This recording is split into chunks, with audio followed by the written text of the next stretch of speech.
Hi, hello, how are you? My name is Elizabeth Dale and I'm a Cornish writer with a little bit of an obsession about writing about Cornish history. I just can't help myself, and then what I love to do is share that with you. So thank you so much for joining me on my podcast.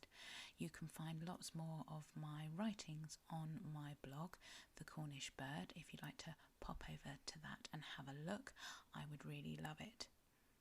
So, what are we going to be talking about today? Well, something a little bit different maybe.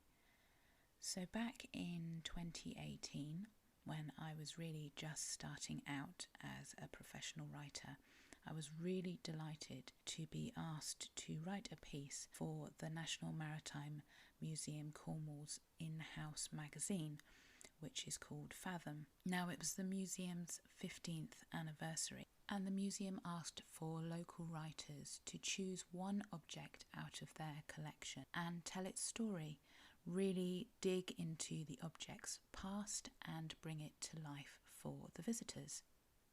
So, choosing my object, I am an enthusiastic visitor of museums, as you can probably imagine, and so there's always so much to choose from. But me being me, I really wanted to find something obscure, something forgotten, something that no one else was really going to choose. This wasn't as easy as I thought it was going to be, and I actually ended up going back to the museum 3 times, and after pressing my face against the glass an awful lot and peering at all these different objects, I eventually found what it was that I was looking for. The description label just read Napoleonic Prisoner of War Pass, which immediately created more questions than it answered. What was it exactly? Who had owned it? And how did it end up in Falmouth? So let's begin by describing the Napoleonic Prisoner of War Pass. The pass is a flat, palm-sized rectangular piece of folded leather that opens up a bit like a book. It's dark blue or black, and on one side it is embossed with gold writing and has this elaborate decorative border of scrolls and leaves. The leather looks beautifully soft and worn, and the writing on the outside reads Mr. J. Parsons, aspirant number 922. So the next step really was to find out who this J. Parsons was and how exactly he had ended up with a prisoner of war pass. And what I discovered was this innocent little piece of leather and its owner had been on quite a journey, and the man that owned it was called John Parsons, and John Parsons had led one of those amazing lives that is just full of accident and adventure that makes you question what exactly you have been doing with your time. John had been born in Portsmouth in 1791, and he joined the Navy when he was 11 years old, and when he was just 14 he fought in the Battle of Trafalgar and saw his uncle cut in two by a cannonball.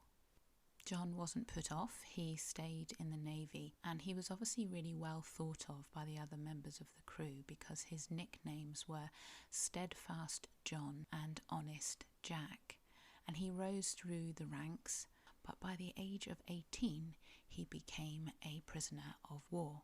And even that isn't a straightforward story. It wasn't that John was part of a crew that was captured by the French.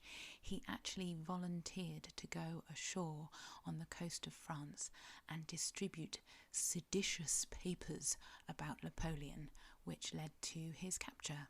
This was in 1809, and at first things didn't go particularly well for John. He was forced to march overland for about 200 miles to the small town of Verdun.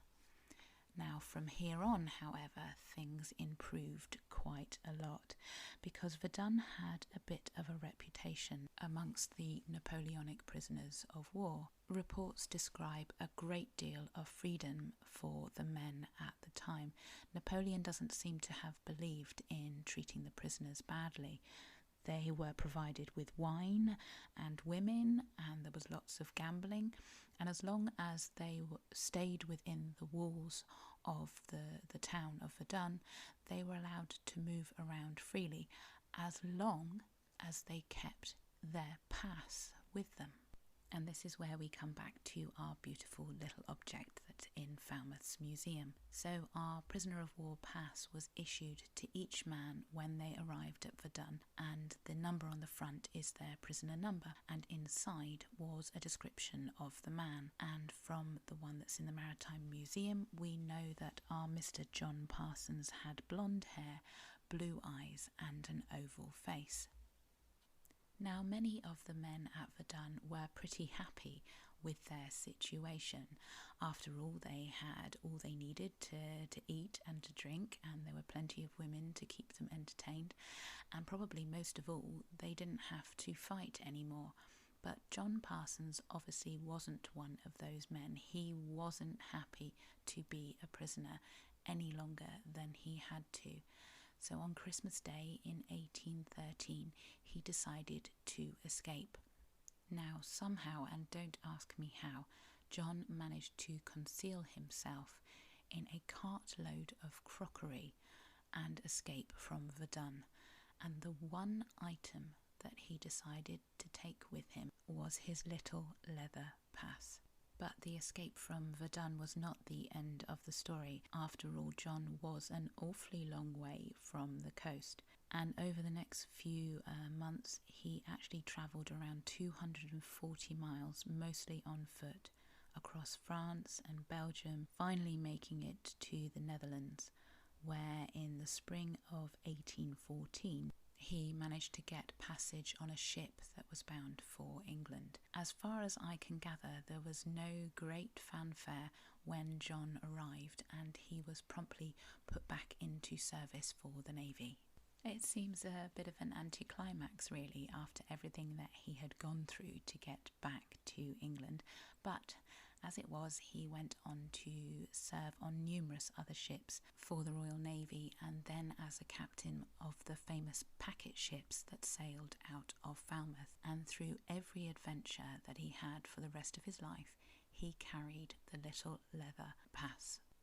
In 1854, after 52 years at sea, John eventually retired to Falmouth and went to live in Wood Lane with his wife Anne, which is where he spent the rest of his days. And it wasn't until about 100 years later that the Napoleonic pass was discovered by his nephew and donated to the museum.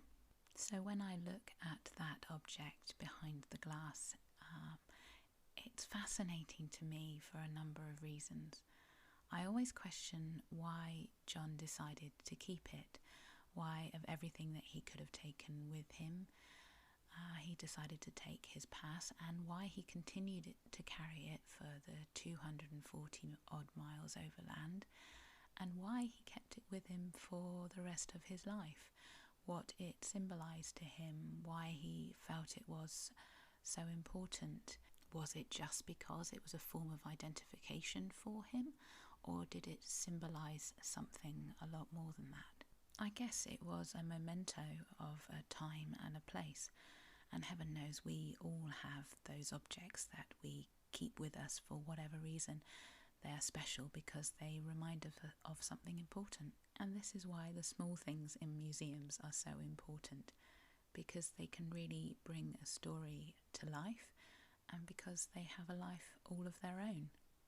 So I really hope that you have enjoyed my story of the Napoleonic War Pass and Mr. John Parsons. I've enjoyed telling it to you. And if you have enjoyed this podcast, please have a look at the other episodes that I've produced. You might enjoy those too. And I would really love it if you gave me a like or a share, or tell me about an object that's important to you. I'd love to hear from you. So thank you so much for joining me as always, and I look forward to